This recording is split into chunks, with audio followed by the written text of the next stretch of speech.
Okay,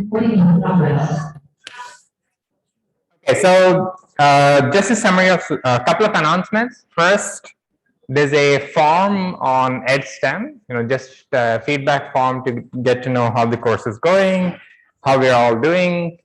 And there are also some questions about what to cover towards the end of the course. There are a couple of options. Please let me know. The feedback is always helpful. And I'll try to take into account whatever I can. So the more people fill out, the more I know how we are doing and how to adjust it better. Okay? And hold on, where are my notes?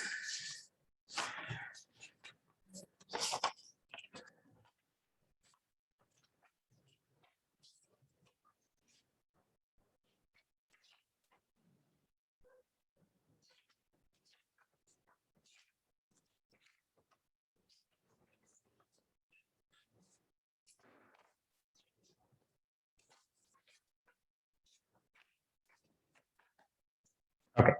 So last class, we talked about the idea of viewing circuits themselves as strings. And this led to a couple of very interesting conclusions. One was that we were able to count the number of circuits pretty quickly based on just the number of strings there are and what the length of the encoding was. Okay. And the next thing we managed to do was to prove an important lower bound, showing that some functions do need an exponential size Boolean circuit. We showed it for NAND circuits, but the same would work for any other Boolean circuit. No matter how you change the base gates, you would still need an exponential number of gates for some function. We don't have our hands on a specific function. If you did, that would solve one of the biggest open problems within computer science. But we do know that there are some functions which do need such big size. Okay. And what we're going to do today is first investigate the conclusion of investigate other conclusions that we can derive from the idea of representing circuits as strings, and then we're going to talk about our next computational model. Okay. All right. So let's start.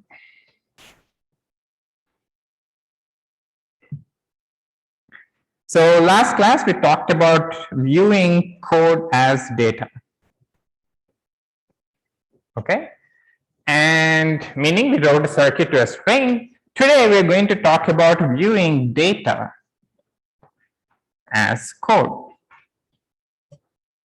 We can go back and forth. We know that every circuit is a binary string. So let's see what happens if I give you a binary string as input and I view it as some encoding of a circuit. What would you like to do when I give the circuit as input? Can you make any guesses? What would you like to do? If I tell you, okay, here's a string, this corresponds to a circuit, what would be some things that you'd like to know? Yeah? Right. So, let's even take something more basic, right? I gave you a description of a circuit, and then I also give you an input that I want the circuit to be evaluated on. Right? I have a binary string which denotes a circuit, and have an input that the circuit could be evaluated on. But what I'd like to know is to know the output of the circuit on this specific input. Okay? So you have your circuit, right, C, and now this has become a string of zeros and ones. Okay, and then maybe I have my input X here, right, which is another sequence of zeros and ones, right? Could I, given these two things, compute C of X? Okay, in some sense, I'm going back now, going from viewing the circuit as a string to the circuit world. I'm viewing data, which is this particular string, as the code for a circuit, and I want to kind of run this code, right? Can you think of a program which does that? You already gave me an example, I think a couple of classes ago, like a compiler is doing exactly that. you give it a string, which it describes the program as input, and your current input, and it will run the program on the input and tell you the answer. Okay. So these are called, like, in some sense, it's like evaluation functions. It will evaluate the circuit on this specific input. Okay. So let me now, let me be more precise. So we know that circuits, n inputs, m variables, s gates, right? I can write this as a 0, 1 star string, okay? And the length of that is some function. Let me say is some function of n, m, and s, okay? So what we saw last class was that we can take the length of the encoding to be something like maybe 20 times s log s, okay? But it is some constant times s log s. So every circuit of size at most s corresponds to some string of this form. And a goal of evaluating the circuit on a specific input can also be cast as a computational problem. Right? So we are doing a really circular thing here, right? I want to do a computation by a computation, okay? I mean, this is not even the fully circular thing. We'll do much more bizarre things later on. But let me introduce a definition, which is the eval function, okay? It takes, it's specific for the size parameters we are looking at. It's a function which takes a description of a circuit which has length at most this much, okay, and then a specific input, and then a specific input for the circuit, okay. And the definition is, I'll omit the NM and S when they're clear. Otherwise, I will. All right, not important. Okay, so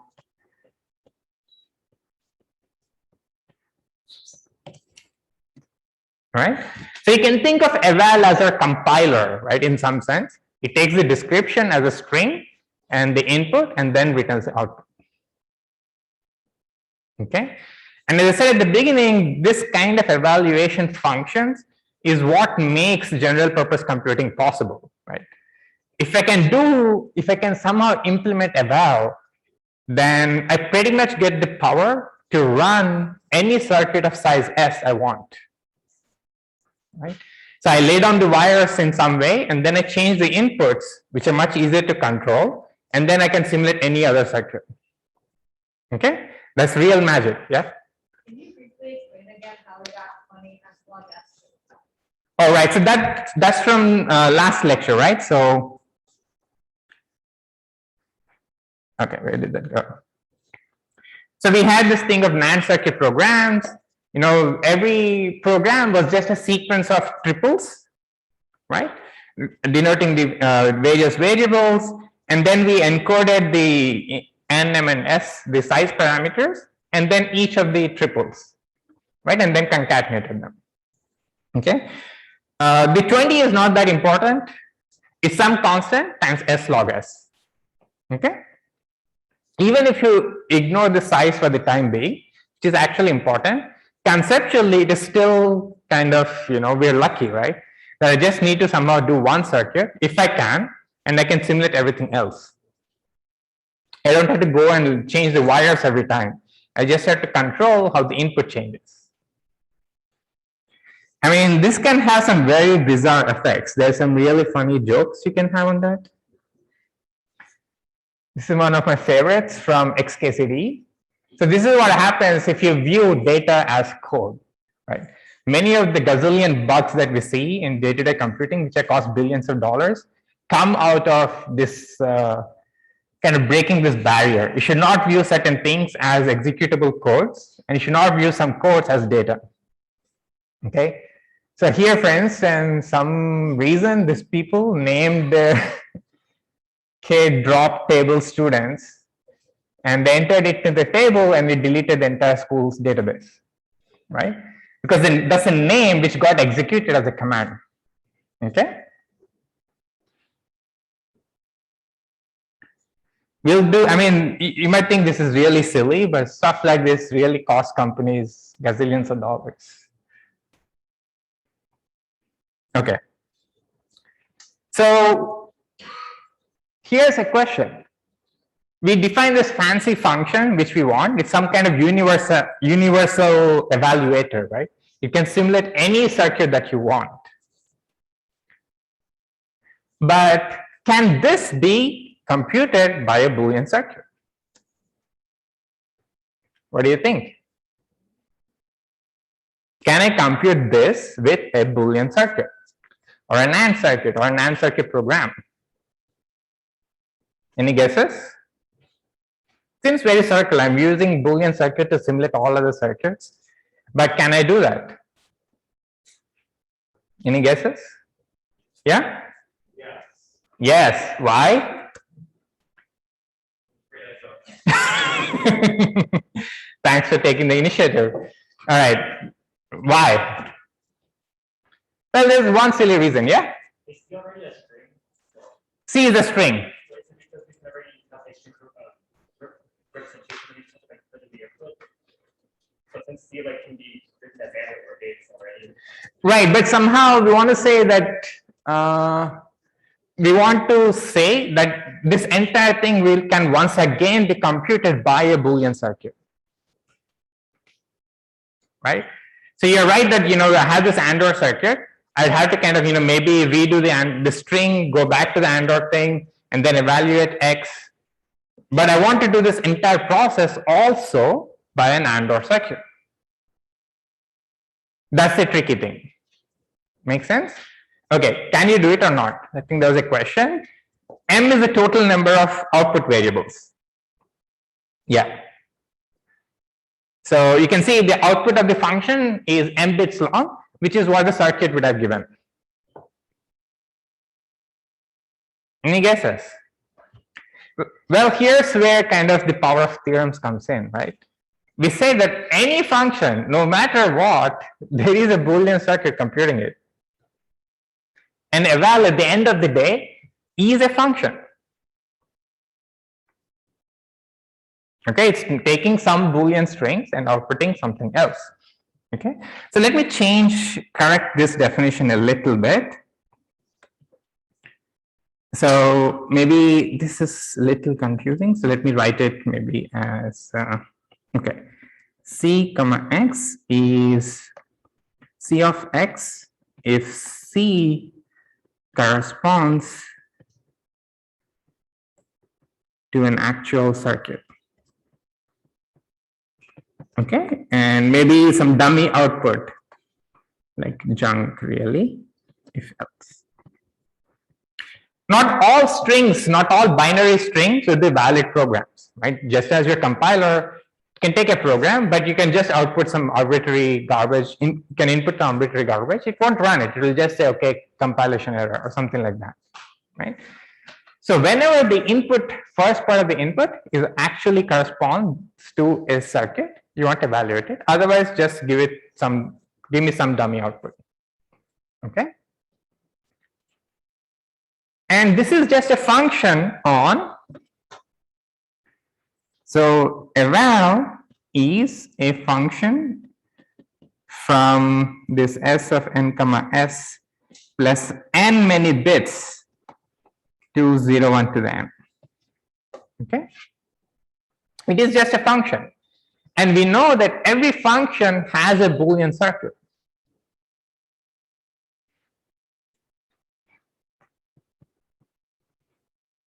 So recall the theorem that we showed from a while back that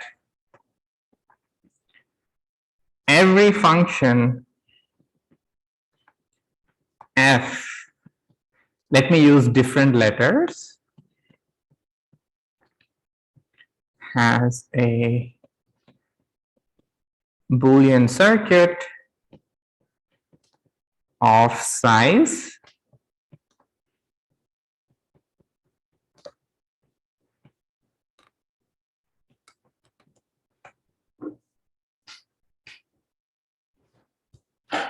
okay. Remember this theorem that we showed like maybe 2 lectures ago, right? Any function can be computed by a Boolean circuit. So far I defined eval as a function. That's the specification of a function, right? I don't know if it can be implemented by Boolean circuit, but now I know. Because any function can be implemented. So this implies this seemingly very circular thing that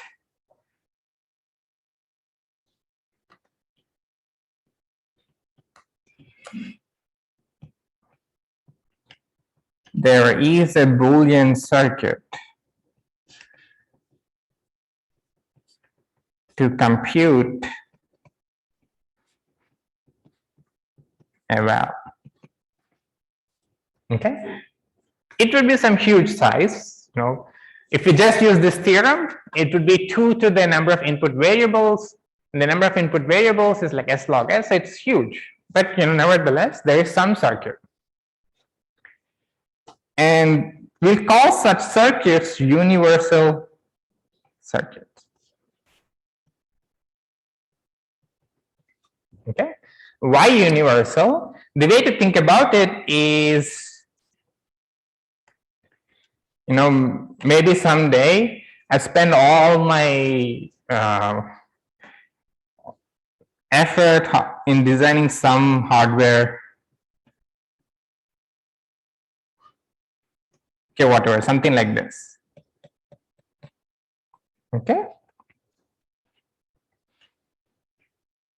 and the inputs are s of s and n bits long. Okay, so this is a circuit for eval.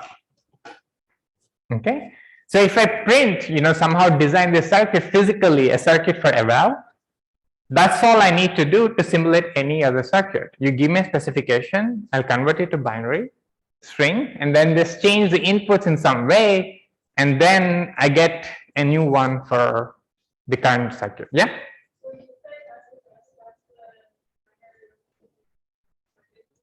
That's the length of the binary representation.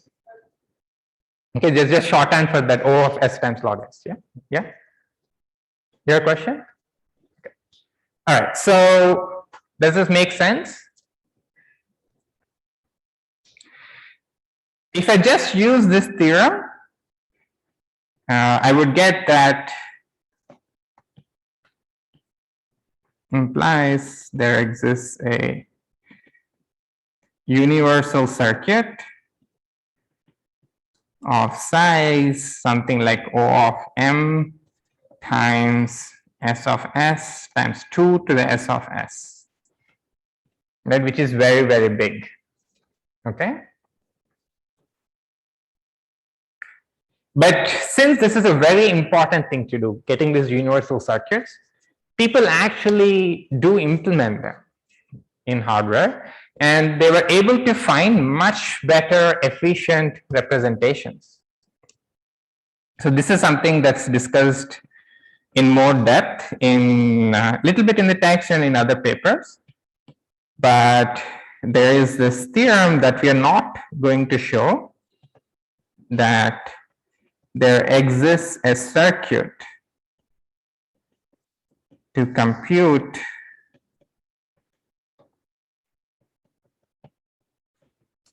eval n comma s of size O of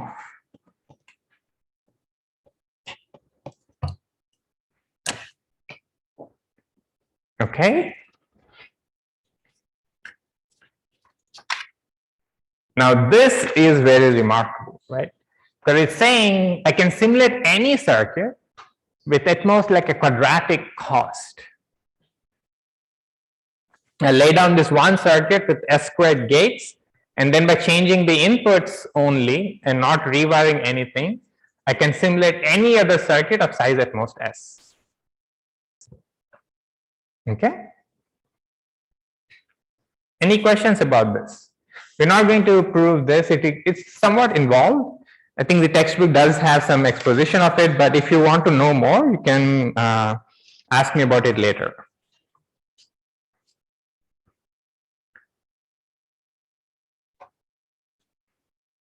Any questions? Okay. So this is the first quote-unquote universality result we're going to see. We're going to see many such things because universality is very important in computer science. Some sense, you might have heard of the compiler for C being written in C. That sounds very, very silly, right? In some sense, it's a little bit like that. I'm writing down a compiler for Boolean circuits, and it is a Boolean circuit. Okay? So that's the main thing I wanted to say about universality in computation. And before I move on to the next topic, let me say a couple of things about circuits.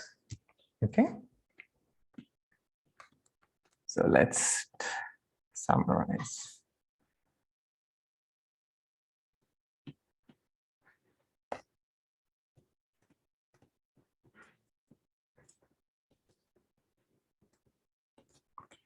So our goal was to come up with a nice model for computation, which was connected to actual physical devices, right? And that's what led to circuits that can be implemented on physical devices. Okay? And not only that, they were also quite powerful. Every function on fixed input length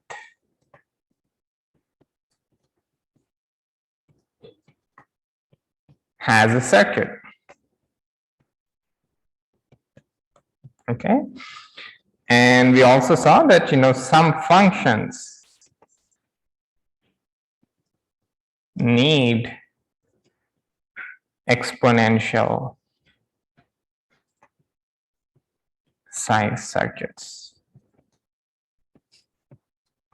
And lastly, we saw universal circuits. In some sense, if you had the resources only to lay down one circuit, then just lay with S squared gates, just lay this universal circuit, and then you can simulate any other circuit that you want by tweaking only the inputs, never changing any of the wires. Okay? So these are the main things that we saw. And let me say a few words about implemented on physical devices, right? So the physical devices we talked about were things to simulate basic like AND OR gates, right? And we could do that by actual transistors to that. And back in the day, people used vacuum tubes to do it. And maybe in the future, you might think of some other gadget, some other new fancy physical way to do it. Okay. But what if, 10 years down the line or 100 years down the line, you come up with some new crazy way to do computation? Maybe I'll do DNA computing, whatever that means. Maybe I'll do quantum computing, whatever that means. Maybe I'll do relativistic computing, whatever that means, right? All kinds of crazy things. Well, we actually believe that none of those are eventually going to be more powerful than Boolean circuits. Okay, this is not a theorem or not even close to it. This is really a hypothesis about the world we live in, like a law of physics, right? And this is called the physical extended Church-Turing thesis, or PECTT. Okay, so let me first state what it is, and then you can tell me whether you think it is reasonable or not. So the statement or the hypothesis is that if any function on n bits, I'm going to focus only on 1-bit output functions just for concreteness, can be computed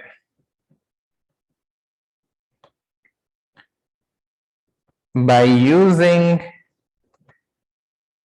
some amount of physical resources. Okay.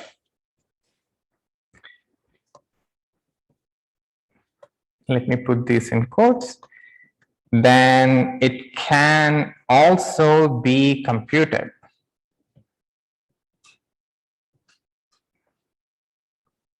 by circuits. Not only computed by circuits, but can also be computed by circuits of roughly the same size.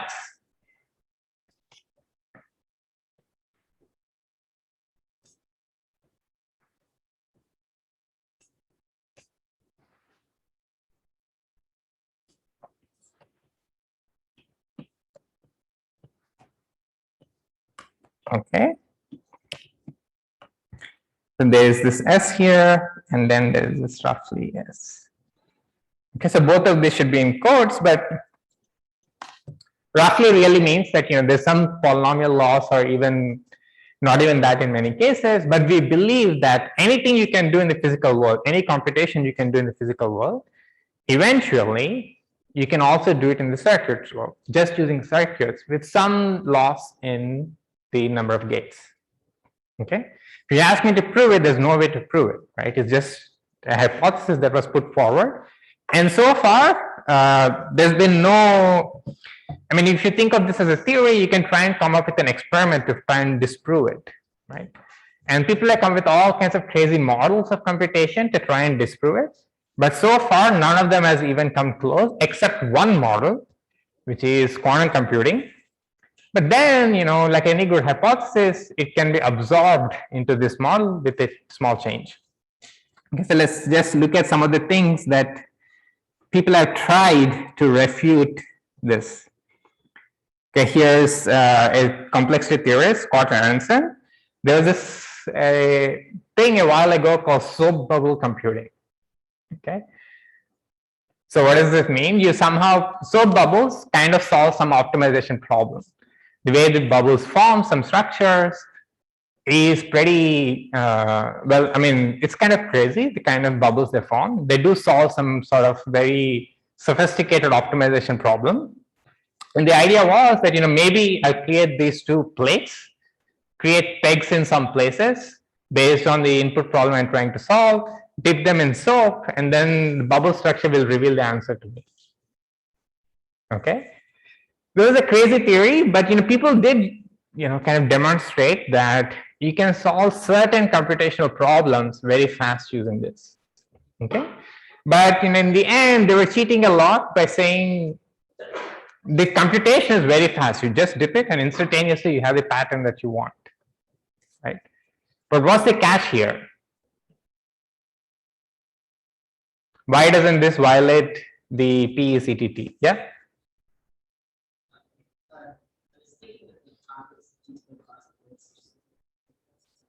Exactly, like you had to create this pattern that you had to dip into the soap bubbles, right?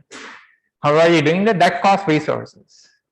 Okay, that's the catch for that. And then people now are talking about DNA computing. Okay, and it's not just a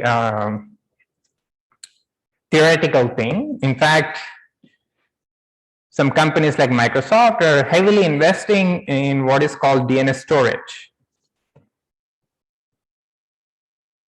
Okay, and this does actually make a difference in the sense that if I use just traditional storage mechanisms like solid state drive, or the even more flash drives and so on, more recent, the number of bits that you can store per something like, for some unit of measurement. I think it's something like nanometer.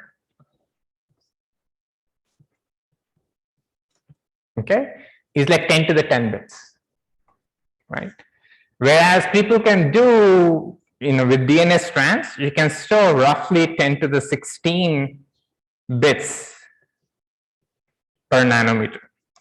Okay, so there is a substantial saving here in terms of the amount of storage you store per nanometer. But this is still, like in the bigger scheme of things, 10 to the 6 is still a constant. Okay. On top of this, you have to do computation. So if you just absorb this constant, you can simulate all of this once again just by using Boolean circuits. Okay. As a crazy thing that, oh, I don't have it here, but was people introduced this idea of relativistic computing. So where is that? So let me try and find it.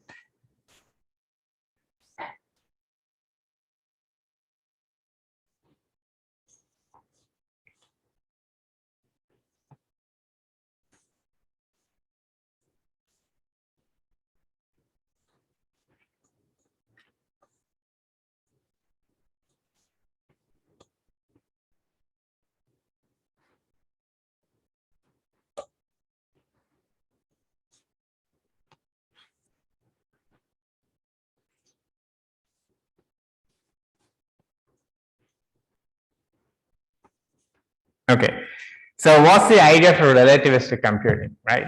So the idea is, maybe today is 13/22. I start my computation at 12:36. Okay, but then I enter a machine which is traveling close to the speed of light. Okay, and I do all the computation on this machine for maybe 10 years. But then when I come back to here, it's only 12:37.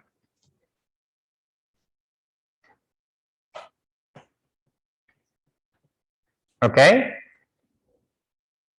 So, I violated the physical extended Church-Turing thesis, right? Yes or no? Why can't I do this? Or what's the cheat here?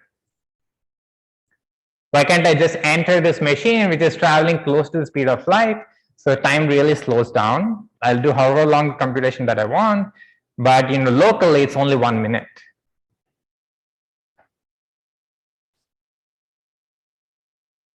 Well, this is actually theoretically possible. There's nothing in physics that tells you cannot do this. But the catch is that it really amounts to how you're counting the amount of resources, right?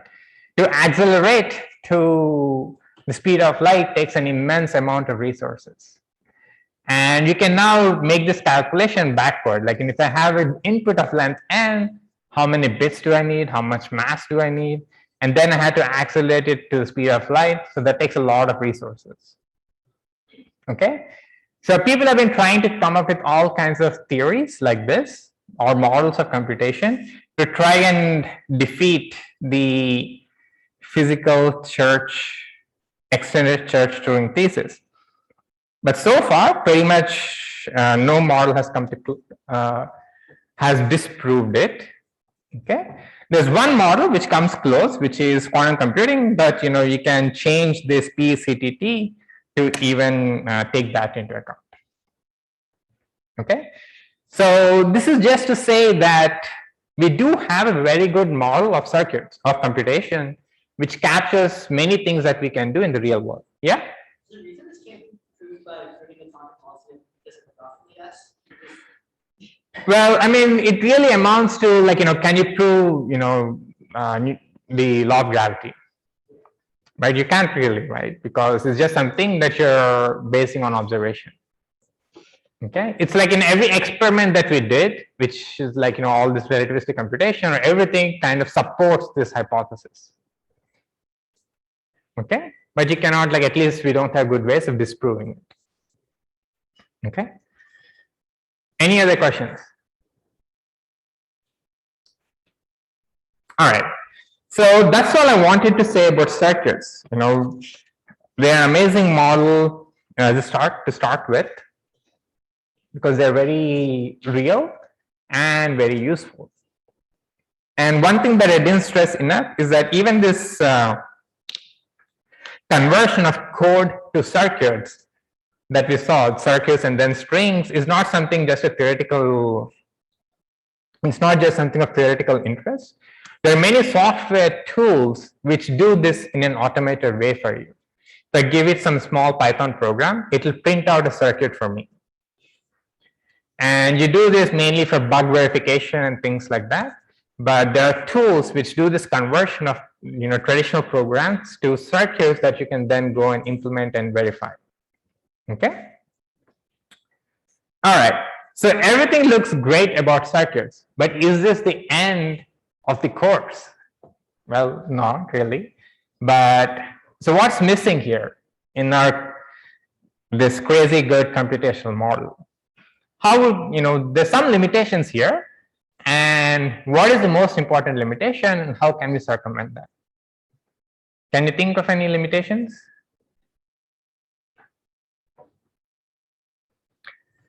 Well, maybe I can show a cartoon and then you can extrapolate.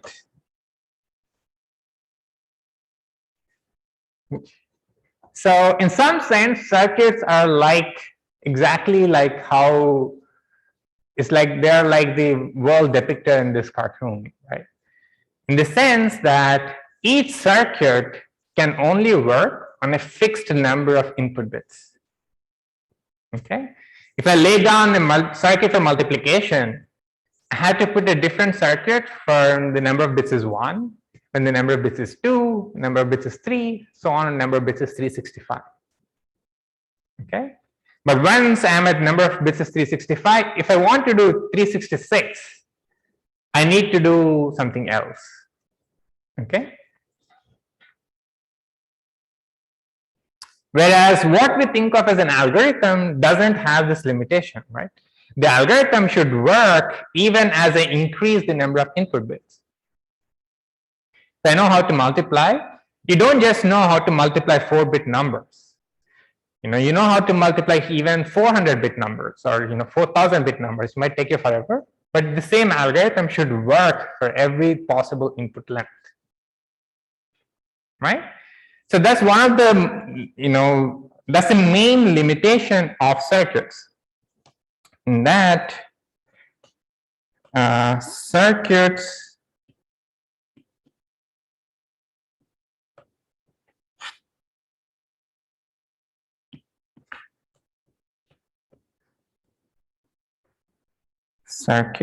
are great for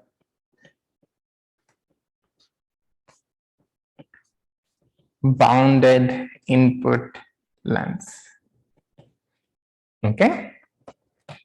In some sense, the question of computing on unbounded input lengths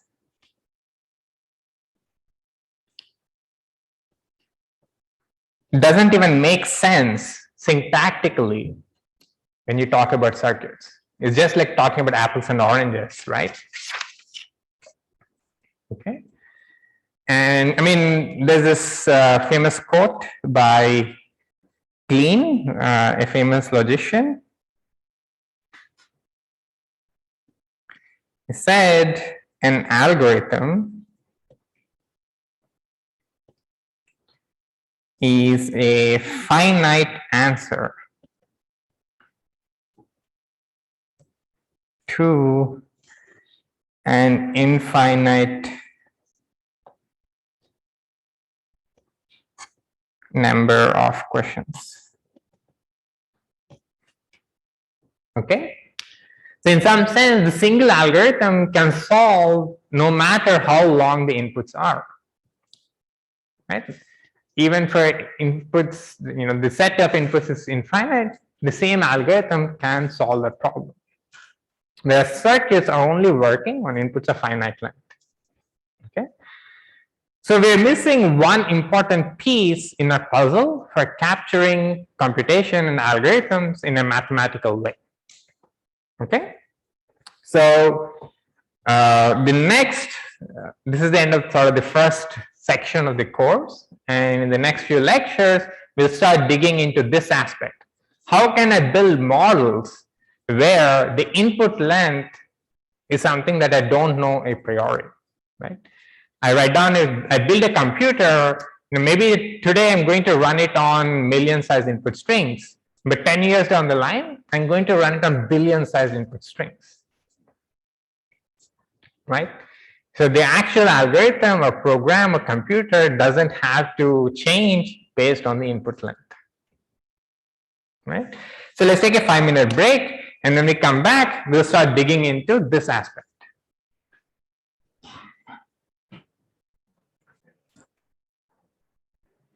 Okay, so we're going to start talking about a new topic, which is trying to capture unbounded input length computation. And before building our final model, which is kind of one of the greatest achievements in computer science, the Turing computation model, we'll first talk about some other models which are much simpler and more limiting, but they're still very useful for two reasons. One, they're a lot of fun to play with, and they're so they allow us to kind of get our hands on get a hands-on experience of dealing with these computation models. And we'll build on this when we go for more advanced models. Okay. The other thing is that even though this is a very simple model, they are still very useful in the real world. Hopefully, maybe after the next two lectures, you'll start seeing these models everywhere in your day-to-day life and start identifying them wherever you see them. Okay. So we have to build or think about capturing computations where the input length is not bounded. Okay. So to start with, we'll, once again, all our inputs are binary strings. So we have a function, which is a specification, right, for us, which takes a binary string, potentially very, very long, no finite bound on its length. And for now, let's just assume it's outputting 1 bit. Okay. Once again, you can generalize it to multiple bits, and we'll talk about that in a little bit. But let's start with the simplest case. We're just trying to compute some function which outputs a single bit. These are usually called Boolean functions. And even further, let's start with a very, very simple example.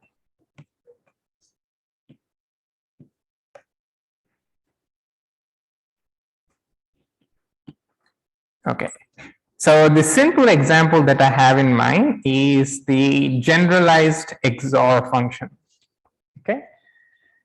So XOR, the way I'm going to define it, it takes a bit string, any string, a string of an arbitrary length, and it just checks if the number of ones in the string is even or odd.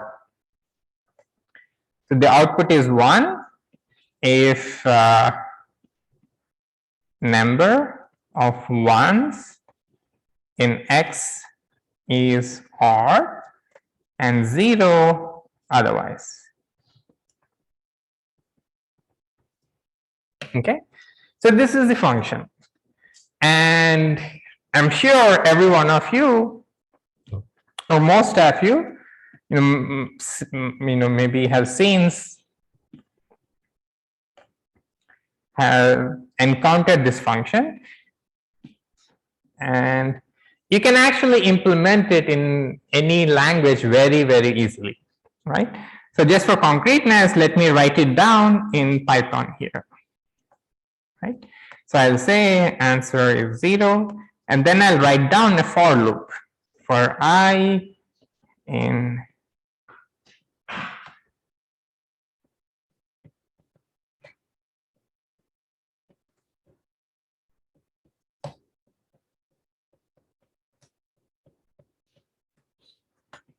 I guess I need one more line.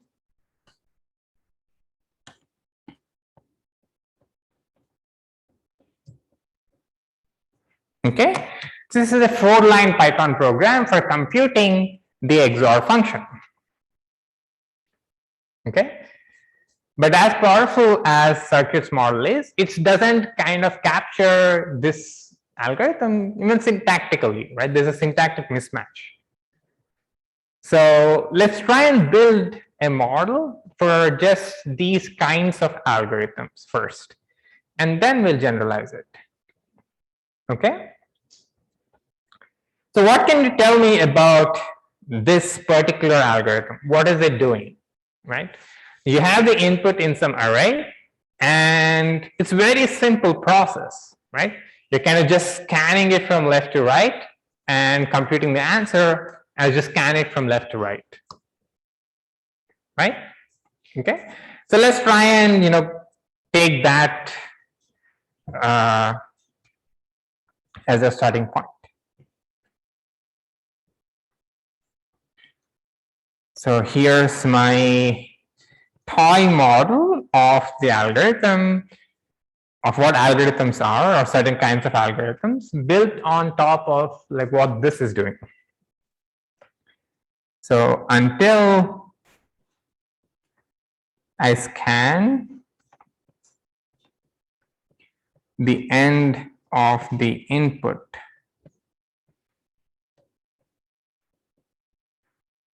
read 1 bit of the input,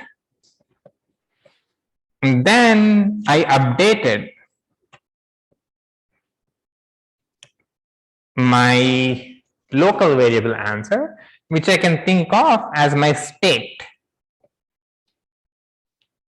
Okay, and then once I reach the end, I output result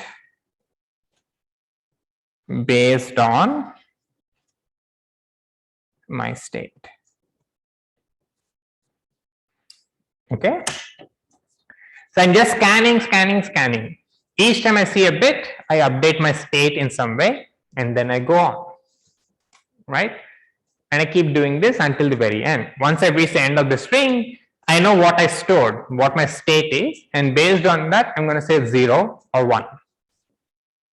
Okay? So these algorithms, there are many different names for it.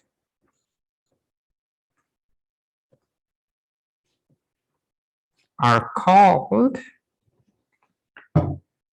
one very descriptive name is single pass constant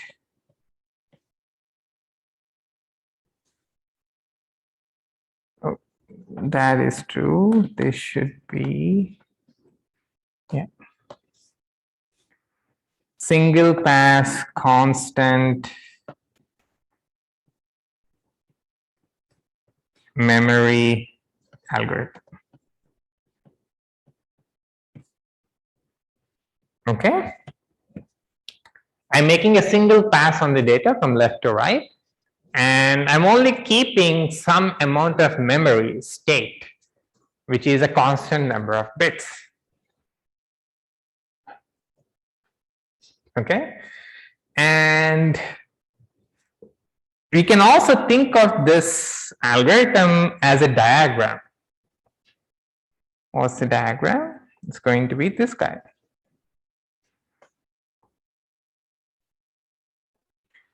So let me keep track of what happens to my state.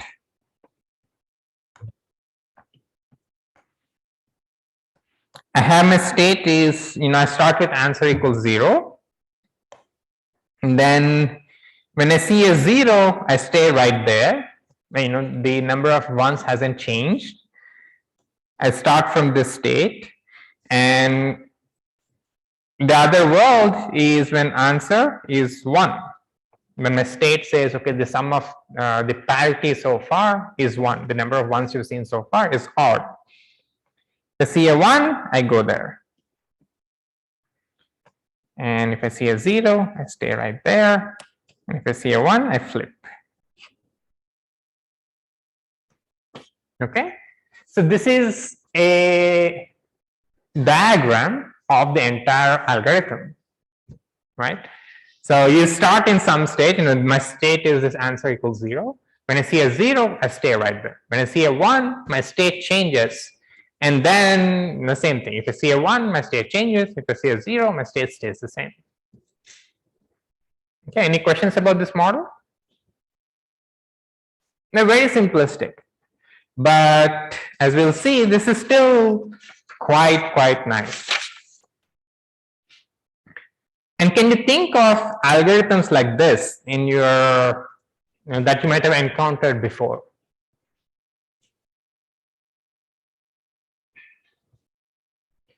Any guesses? Things which kind of make a single pass on the data on the stream and only keep a small state that they update based on the current thing that you see.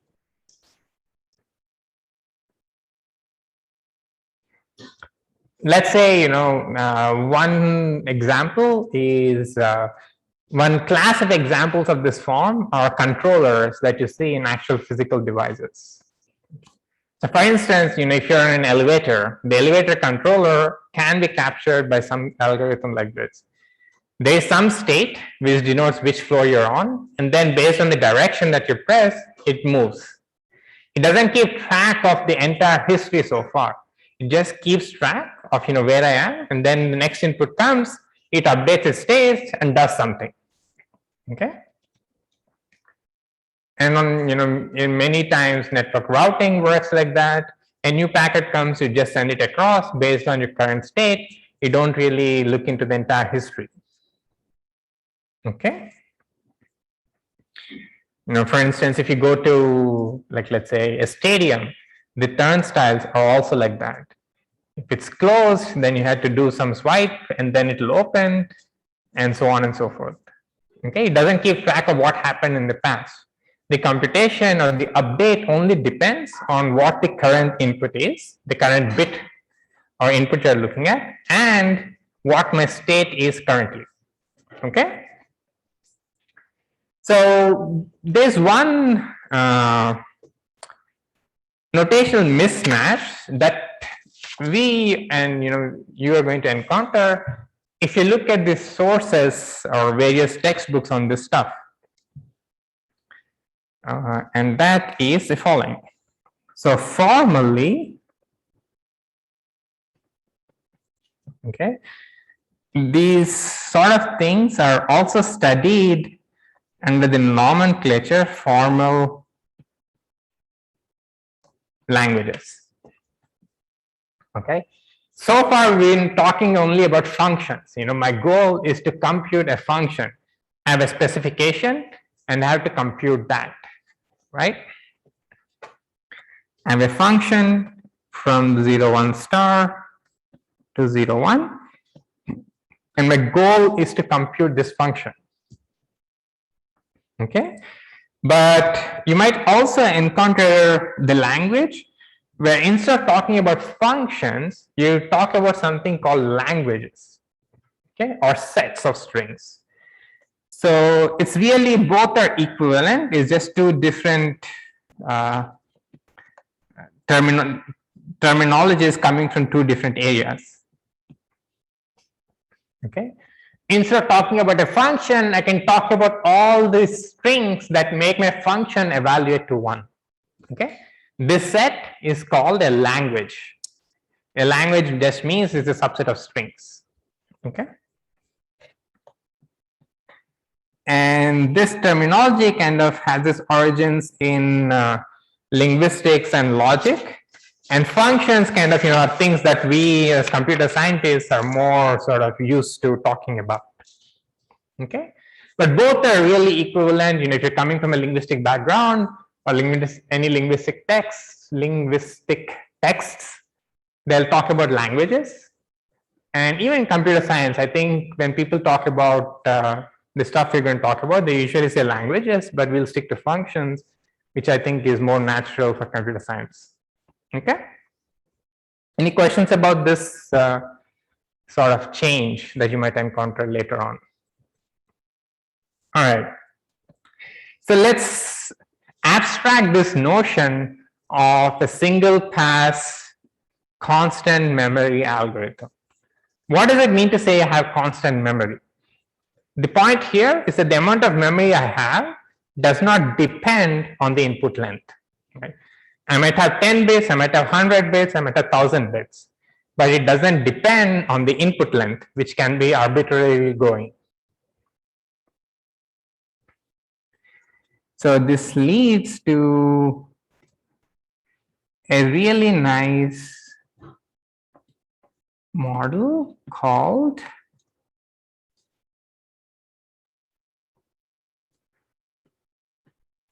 deterministic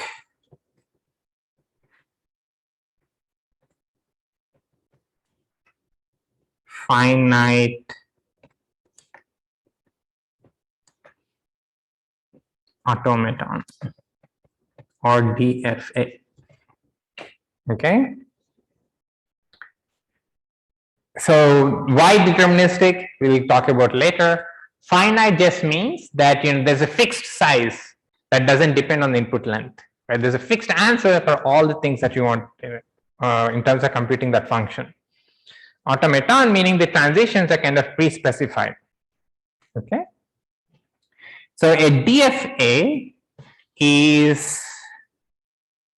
involves some number C states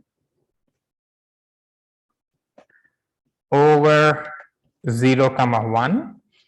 Again, our input is a binary string, is a pair. A DFA is described by two things. If you go back to this diagram, to kind of complete the picture for all of these algorithms which make a single pass constant memory, what do I need to tell you? What would complete the description of such algorithms? Any guesses? So basically I have to tell you, okay, I'm in this particular state, the next bit comes, then I have to do something, right? I'm going to change my state in some way, right?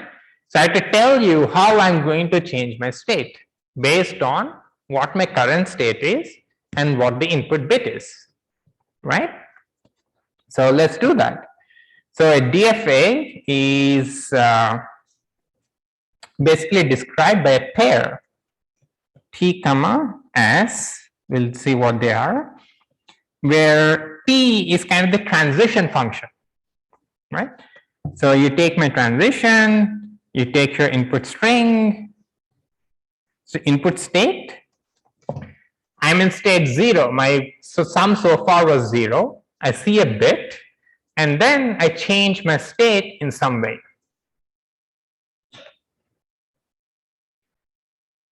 Okay, and just to be clear, this notation square bracket C is just shorthand for the set 0, 1, 2 up to C minus 1.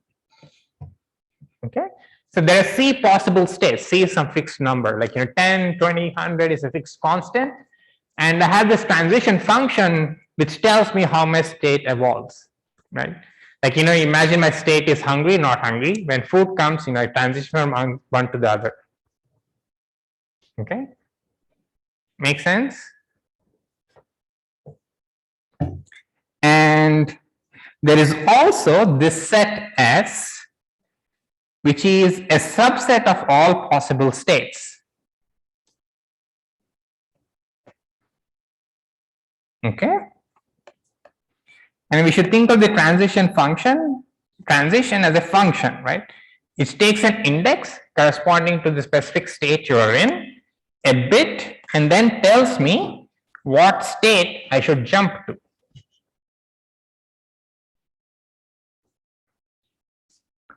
Okay, and that's it. That's the description of my DFA, or deterministic finite automaton, which we can now define an algorithm out of it.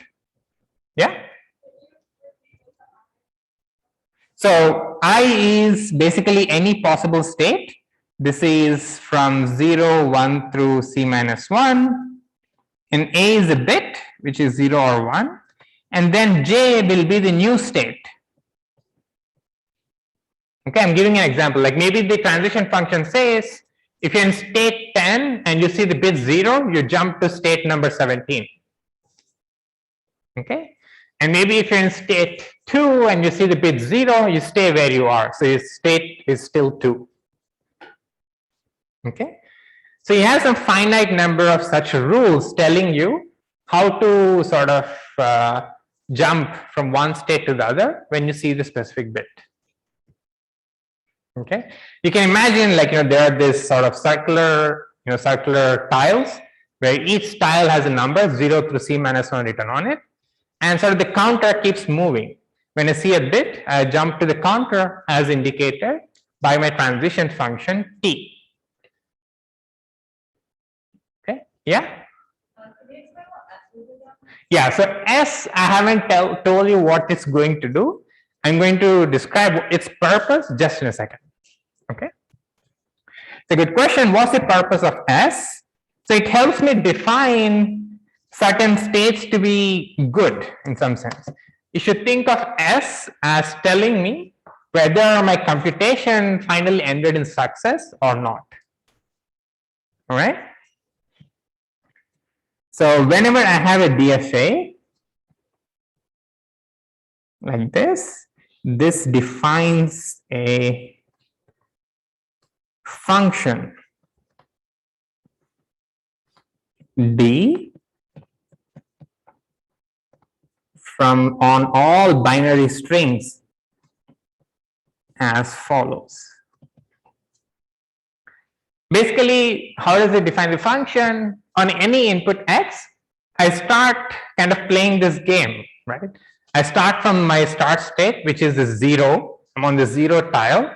And when I see the next bit, I jump to the next tile as dictated to me by the transition function, and I keep hopping around, right?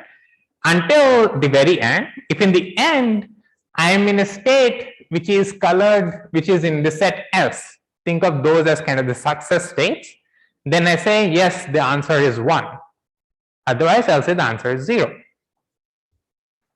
Okay. So the way the computation is going to go is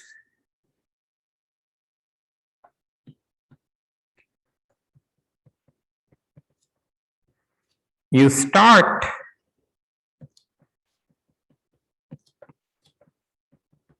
with a state S0, which is 0. So that's my starting state. And for each subsequent bit,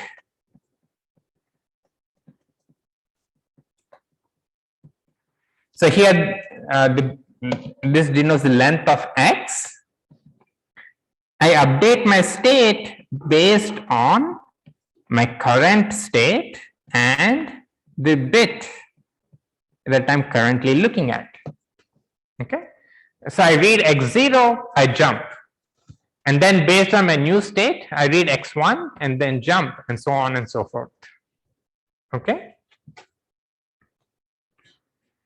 and in the end, you output 1 if last state is in S and 0 otherwise.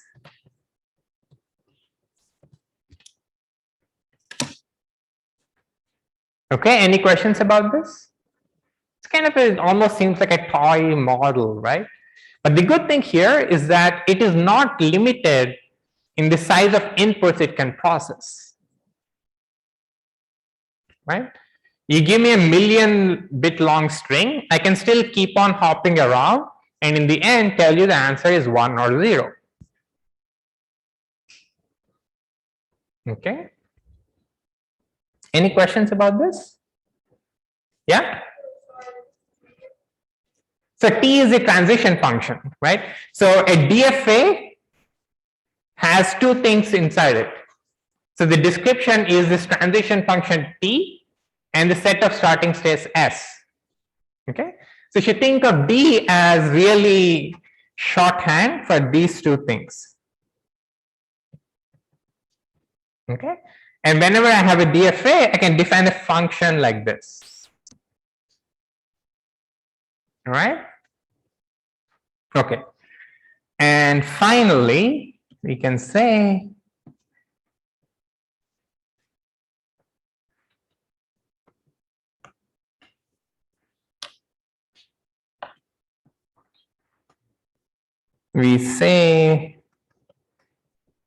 a DFA D, which is really this pair, computes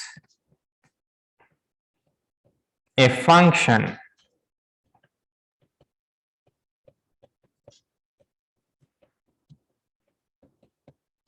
okay. So now I have a model, given any DFA, I can write down a model which tells me what to do. Why do we need S again? Hopefully I answered that question. And where does SI come from? So SI are kind of the sequence of states that we see. I start with the state labeled 0. That's where I am. When I see the next bit, I update my state, which is S1 and S2 and so forth. This is in some sense my internal accounting. Okay. If f of x equals d of x for all strings. Okay. And we have once again the specification versus implementation distinction, right? I have some function f and I have a DFA. We'll say the DFA computes the function if f of x equals d of x for all x. Okay. Any questions about this? Yeah. What's the relationship between the finite state machine? So it's exactly the same thing. So finite state machine is another name for deterministic finite automaton. These are called finite state machines because the amount of memory, the number of states you can have is fixed. It doesn't depend on the input size. Okay. And then, once you have that limitation, this is kind of how you abstract how the computation is going to proceed. Right?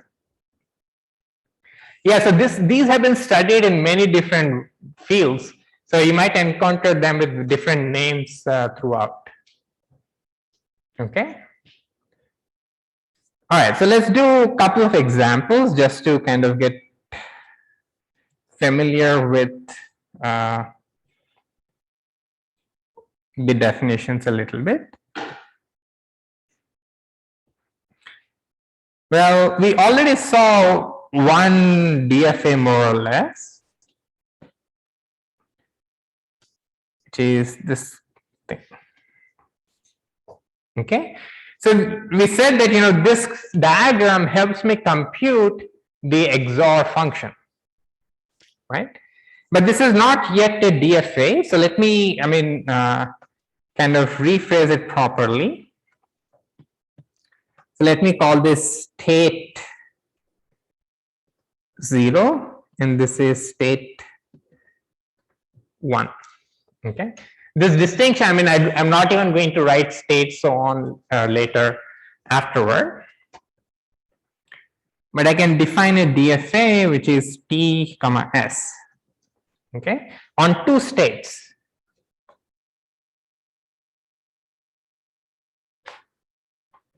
So I had to tell you to describe the DFA. I have to tell you what T is going to do.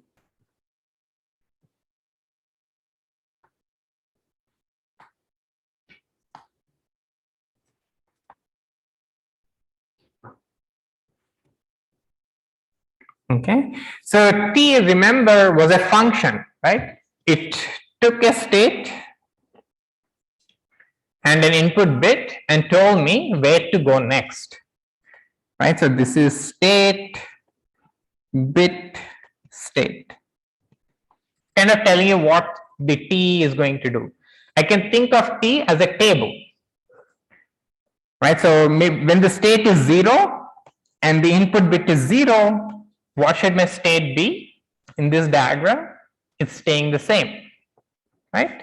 So the state is 0. If my state is 0 and the input is 1, my state changes to 1. My state is 1, the input bit is 0, my state stays the same, state is 1, the input bit is 1, state flips to 0. Okay.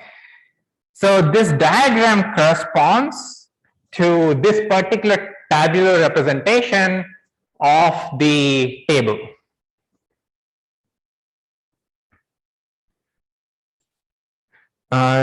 Is the set of all Si equals C? Not necessarily. Maybe on the specific input, you might not see all the states in your computation, right?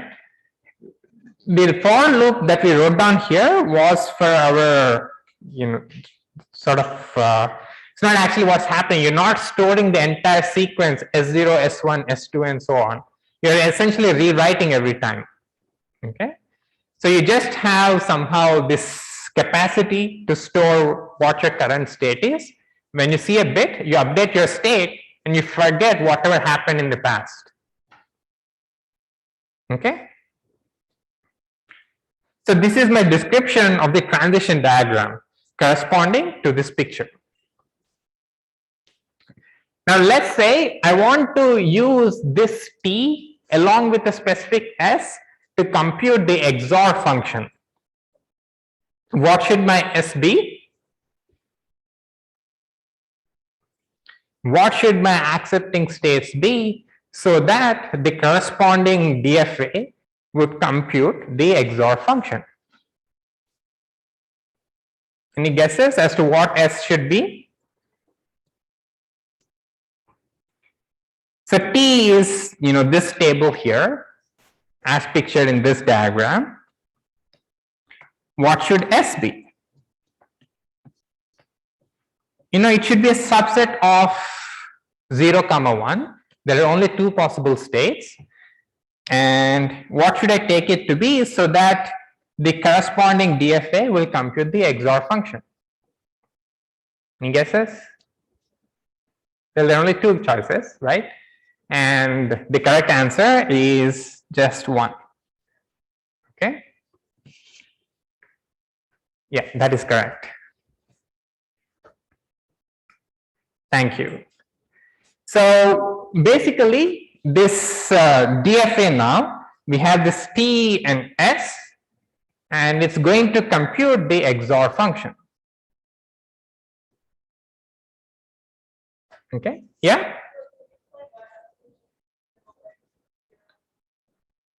So we get to decide S, right? Whenever I specify S, it tells me a new DFA and it can compute a new function. All right, whatever S I choose, okay, it's a DFA. I'm saying if I choose T to be this transition diagram and I take S to be this particular state 1, then let's say, so the claim is that if I take D to be T comma S as above, then D of X equals XOR of X for all X. Okay, so in some sense, I found a deterministic finite automaton which computed the XOR function. And why did I take S to be 1? Well, basically you can check the diagram, right? So the XOR function should output 1 when the number of ones in the string is odd, right? And the state is essentially tracking what's the parity of the number of ones I've seen so far. So I start with 0. Whenever I see a 0, whether it's even or odd doesn't change. But when I see a 1, my parity changes. If I was odd so far, I become even. If I'm even, I become odd.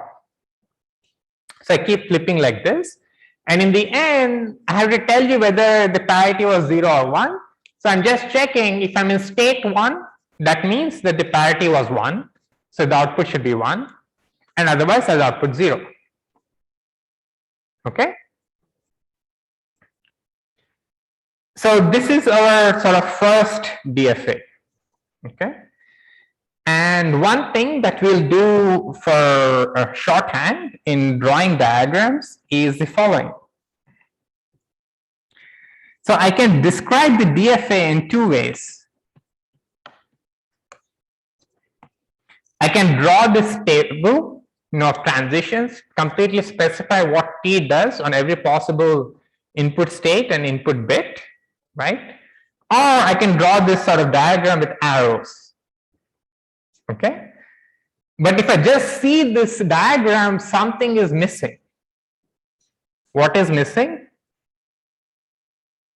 The diagram doesn't tell me what the set of accepting states S is. Okay. So one convention that we and many other textbooks use for ease really is to double circle the things which are actually part of S. Okay. So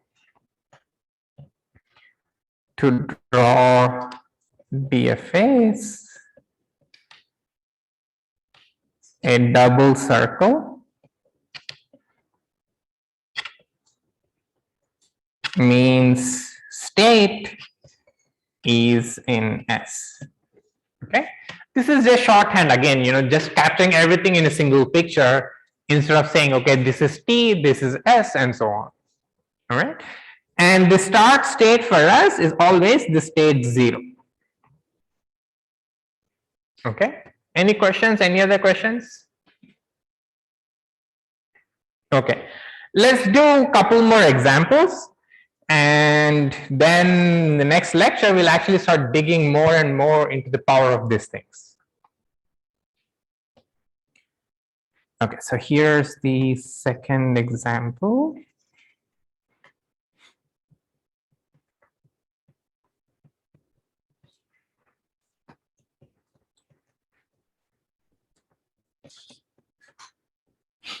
Okay, so my state now will have, so the number of states is going to be 3.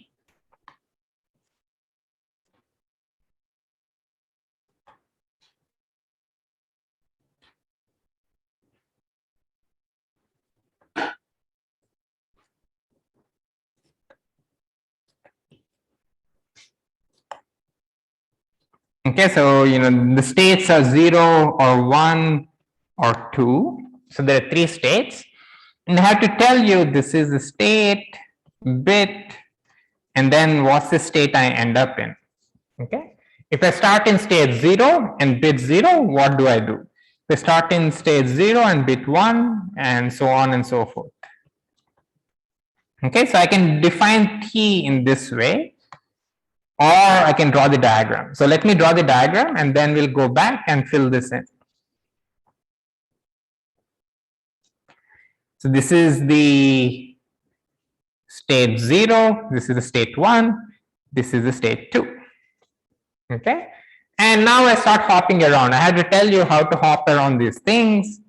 So here's something. I'll draw a diagram and then I'll ask you, what function do you think it will compute?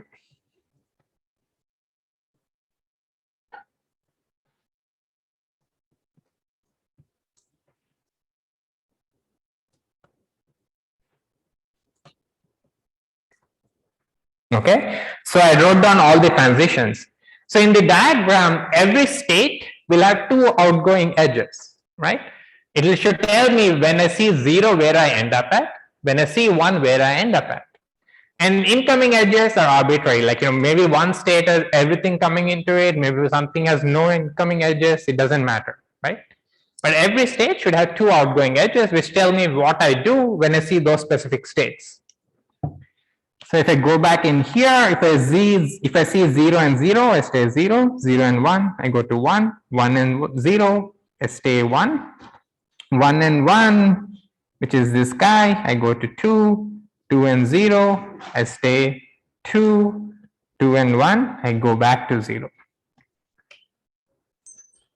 Okay. Is the description complete? Almost. I haven't told you what are the accepting states, right? So let me say S now is just 0.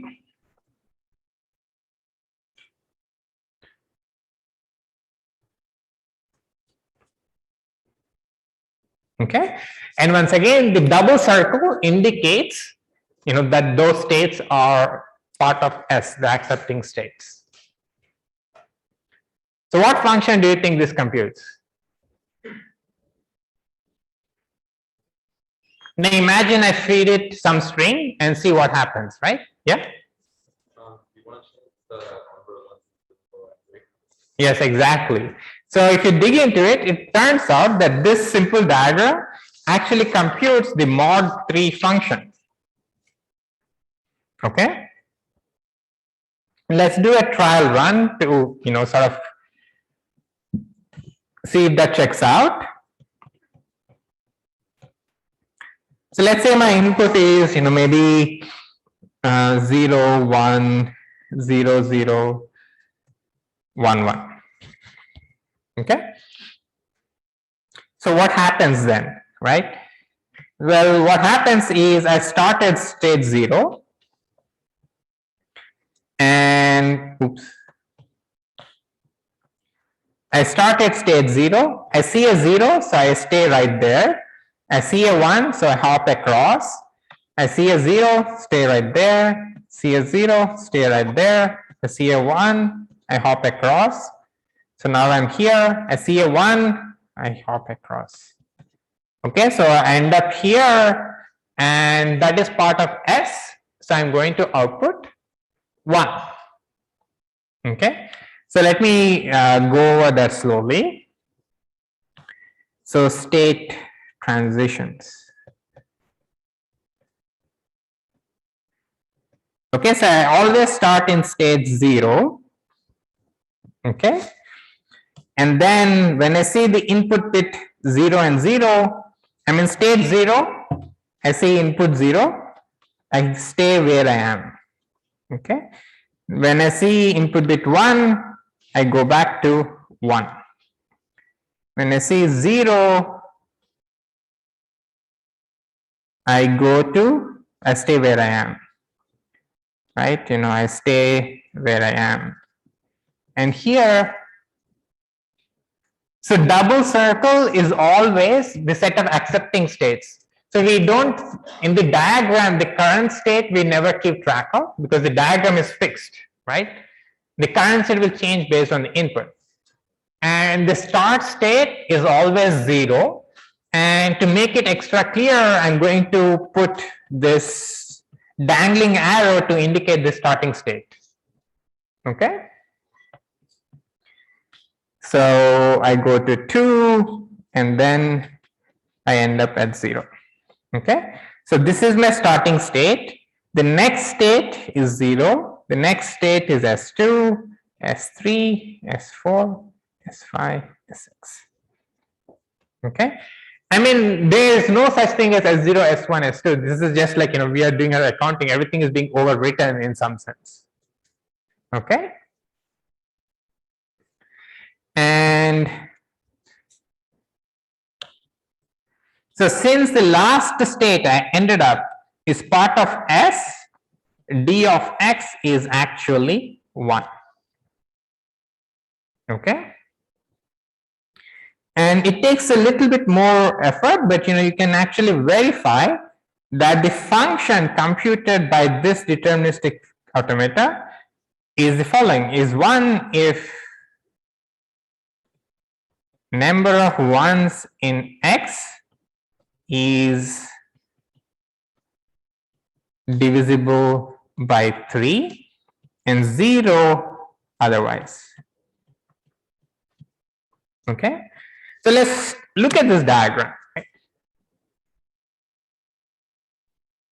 So there's a question what S represents and why S is not all possible states. Well, the specification of S can change the function that the DFA is computing, right? So we have the choice to make S what we want, just as we had the choice to make to change t to be what we wanted, right? So to complete the specification of the DFA, I have to tell you what I do when I'm in my last state, right? So in some sense, imagine, the transition diagram tells me you keep hopping around as dictated by the transitions. And in the end, after you pass through the entire string, you are in some state, okay? Maybe I'm in state 10, I'm in state 11, but now I have to tell you the answer, right? I have to output a single bit, okay? And S helps me make the determination. If my state, the final state, is part of the set S, kind of accepting states, okay, I say, okay, you have been accepted, the input has been accepted, and I output 1. If I'm not in this state, in this set of states S, then I say the answer is 0. Okay. You might define it to be all possible things, but then your function will always say 1. Or you might make it, maybe here I'm taking 0, right? And if I change S, the function will change. Okay. So for instance, let's say I start with this diagram only. Okay. But maybe I change it a little.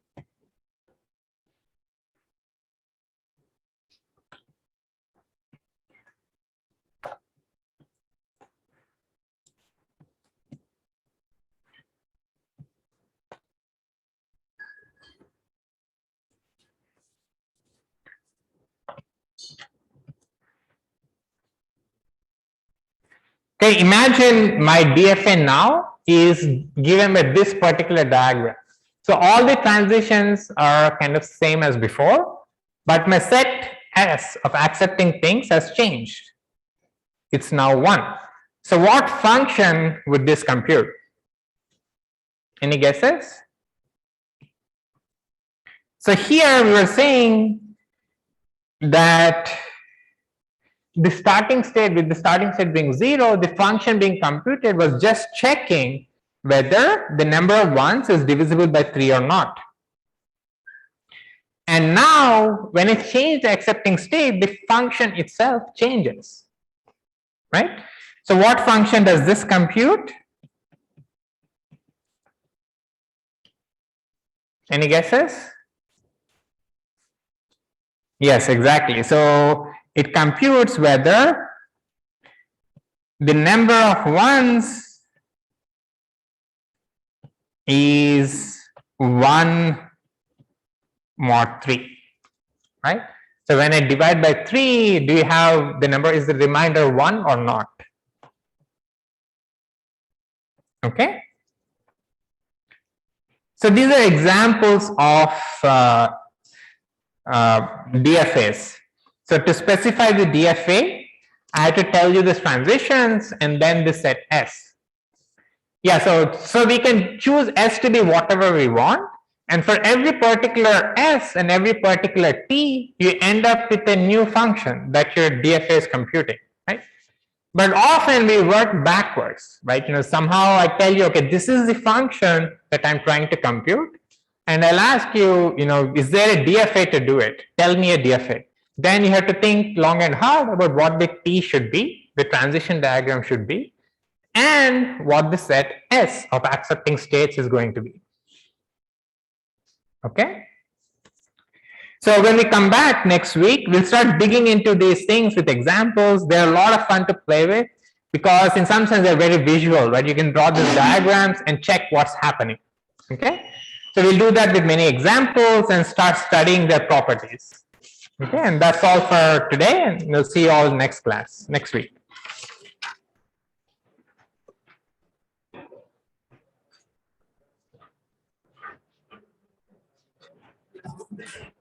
So the question, shouldn't the arrow from nowhere go to 1?